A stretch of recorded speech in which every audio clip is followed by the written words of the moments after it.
Michal, a prominent figure in the Hebrew Scriptures, is best known as a daughter of King Saul and as one of the wives of David, who would later become king of Israel.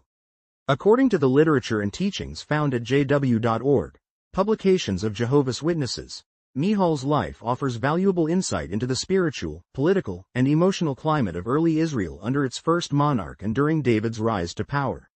From a historical standpoint, Michal's relationship with David is first mentioned in 1 Samuel. She was the younger daughter of King Saul, a man who grew increasingly jealous of David's popularity after the defeat of Goliath and David's subsequent military successes. Michal's love for David is highlighted early on.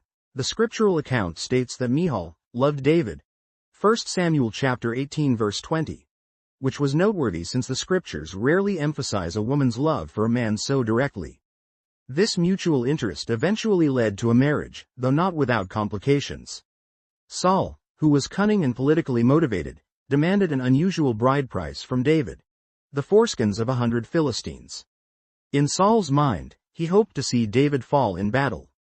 However, David returned victorious with a greater number than required, thereby securing Michal as his wife and deepening Saul's frustration rather than alleviating it.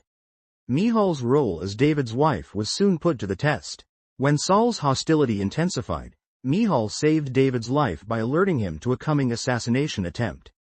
She helped him escape through a window and even used a household idol and clever deception to mislead the king's men who sought to kill him. 1 Samuel chapter 19 verses 11 to 17.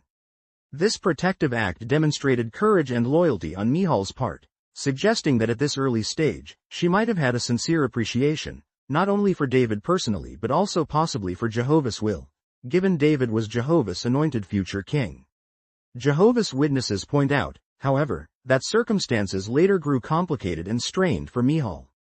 After David fled Saul's murderous intent and became a fugitive, Saul gave Michal to another man, Paltiel, as wife.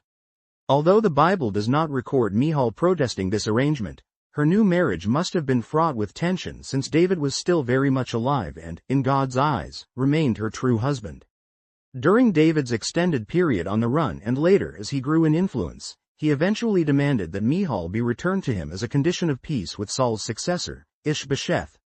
2 Samuel chapter 3 verses 13 to 16. While Paltiel followed weeping behind her, Michal was forcibly restored to David's household. Jehovah's Witnesses see in this event evidence that David was working toward unifying the kingdom and restoring proper legal order in Israel. The return of Michal was less about romance and more about legitimate kingship and covenantal order. Her emotional state at this point is not explicitly described, but the Bible later records a telling incident that reveals changes in her attitude.